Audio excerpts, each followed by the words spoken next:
우리가 이제 착과 관리에서 이제 정례 적화를 이렇게 나눠서 하는 거에 가장 그 주 목적이랄까 뭐 그런 걸 꼽자면 제일 먼저는 사실 저장 양분을 어떻게 하면 좀 효율적으로 유용하게 오랫동안 잘 쓸 수 있느냐 하는 어떤 그런 부분이었는데, 지금 상황에서 이렇게 기상이 이렇게 안 좋은 어떤 이런 상황에서는 보면 이상 기상을 저장 양분 효율성을 어떻게 잘 이용해서 이상 기상을 극복할 수 있느냐 하는 이런 쪽으로도 우리가 확대 해서 가지고 있거든요.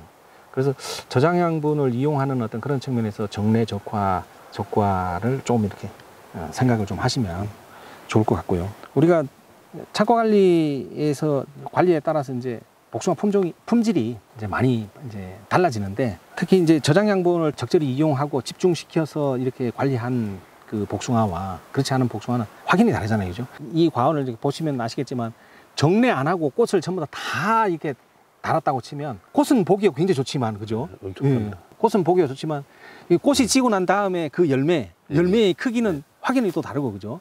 지금 그렇게 정례 작업을 해놨기 때문에 저장 양분을 남아있는 꽃에 집중할 수 있고, 그래서 지금 현재 있는 이 꽃 같은 경우도 보면 정례하지 않은 꽃과 지금의 꽃은 좀 다르다. 아마 그런 것도 느끼실 거죠.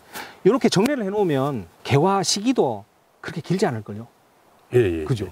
예전에 정례를 이제 일상화시키지 않았을 때의 이 복숭아 꽃 개화 시기를 보면 거의 열흘 이상 가잖아요. 막 보름도 가고 막 그랬는데, 지금 요거 같은 경우는 제가 보기에 그렇게까지는 안 갔을 것 같아요. 지금 한 일주일이면 거의가 다 꽃이 다 피고 만개기를 지날 것 같은 그런 생각이 드는데, 지났을 것 같아요. 그래서 우리가 이제 착과 관리의 측면에서 저장 양분을 효율적으로 이용하면 그만큼 좋은 복숭아를 만들 수 있다라는 어떤 그런 부분으로 좀 생각하시면 될 것 같고, 또 하나는 뭔가 하면 그 나무의 균형 생장이에요. 쉽게 말해서 이 꽃을 이렇게 피우고 하는 이거는 열매를 만들고 하는 어떤 이런 부분은 우리가 이제 생식 생장이라고 할 수 있잖아요.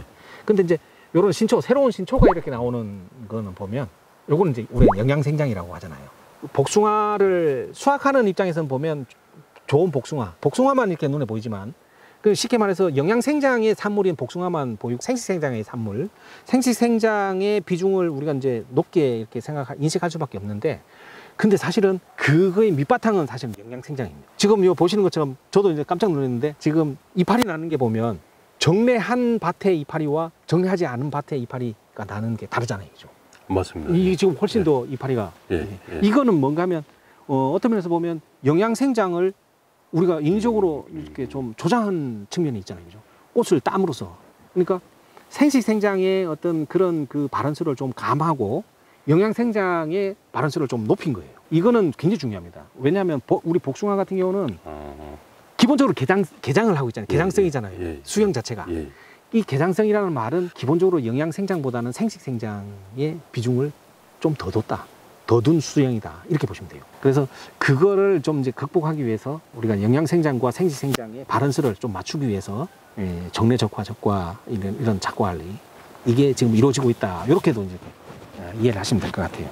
아까 이제 우리 사장님 말씀하신 것처럼 영양 관리와 관련된 이야기를 제가 좀 해볼게요. 기왕에 뭐 영양 생장과 생식 생장을 했으니까, 지금 시점에서 보면 뭐 추비라고 하면 좀 그렇고 아마 밀양 요소를 살포하시는 분들 좀 많으실 것 같아요. 뭐 고토가 됐든 뭐 붕소가 됐든, 최근에 이제 밀양 요소의 중요성과 관련된 이야기가 너무 많이 이렇게 나오다 보니까 실제로 중요하고요. 그러다 보니까 그거 밀양 요소를 이렇게 살포하거나 아니면 연매 시비하거나 하는 그런 분들이 좀 많으실 텐데, 저는 사실 지금 시점에서는 그 필요한 그런 과언도 있겠지만, 그보다는 저는 토양 검정을 먼저 한번 해봤으면 싶어요. 우리 사장님 토양 검정 언제 하세요? 기비 하시기 전에 하시죠? 뭐 주로 이제 겨울에. 그러니까 겨울에 퇴비 내기 전에 우리가 어느 정도 이 시비를 해야 되는지, 밑비료를 쓰는 그 시점에 통상적으로 토양 검정을 하는데, 과거에는 겨울 다 왔어요. 제가 겨울 다 왔다는 말이 좀 그런데, 뭔가 하면 겨울이 춥기도 춥고 눈도 오고 그러다 보니 밑거름으로 이렇게 시비했던 가축분 유기질 퇴비든 뭐 화학비료가 됐든 뭐 복합비료가 됐든 그런 소재들이 겨울 내에는 사실은 분해가 잘 안 됐어요. 온도가 낮고 눈도 있고, 그리고 또 이제 제일 큰 거는 이제 온도 때문이겠죠. 온도가 낮은 그것들. 근데 지금 최근에는 보면 겨울이 겨울답지 않잖아요. 겨울에 눈도 없고 도리어 눈이 많이 오고. 그래서 과거에 우리가 이제 기비를 할 때는 되도록이면 월동 전에 기비를 해라.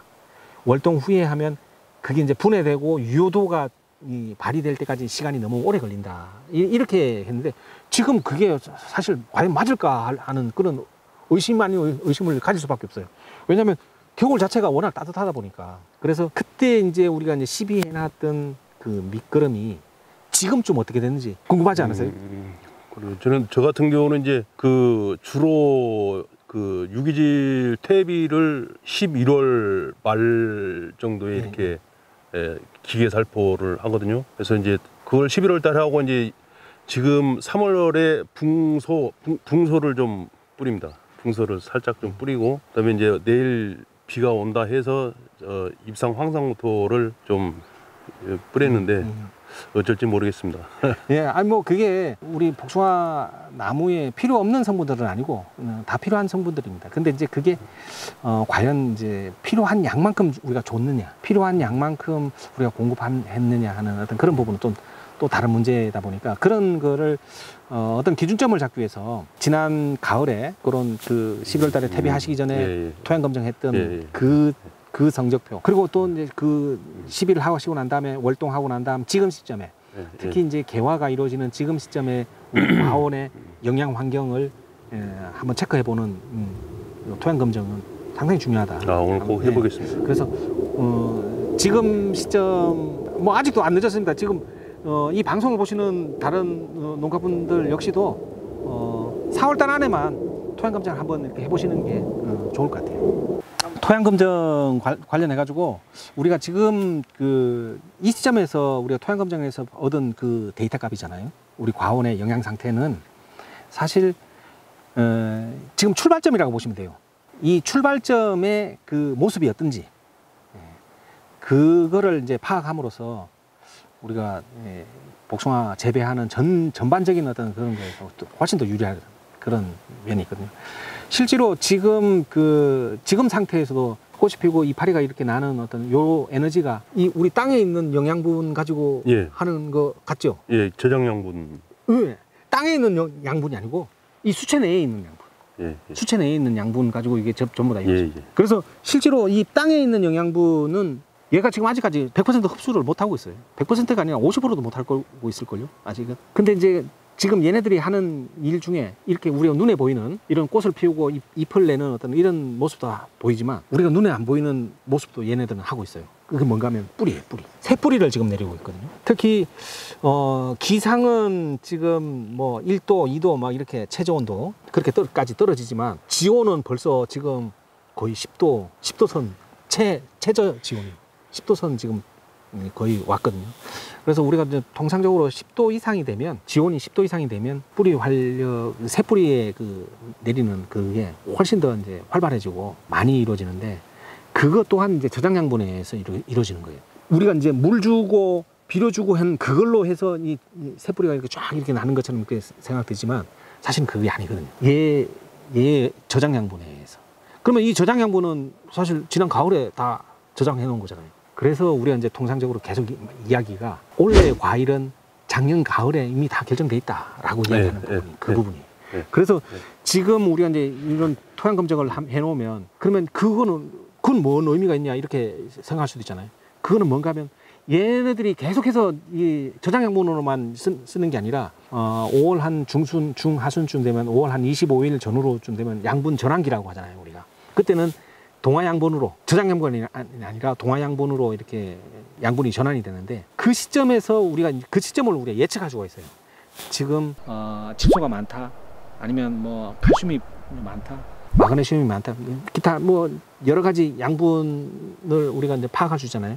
그 양분 절대적인 양을 우리가 파악할 수가 있고, 그리고 또 그 양분들의 비율, 서로 이제 적절한 비율이 돼야 되지, 적절한 비율이 안 되면 기량 관계나 뭐 상승 관계 억제라든지 뭐 이런 게 있다 보니까 그런 거를 우리가 미리 알 수 있는 어떤 자료다 이렇게 생각하시고 4월달 내에는 토양 검증을 반드시 하셔가지고 한번 관리를 해보시는 게 아, 좋을 것 그렇게 같아요. 하겠습니다.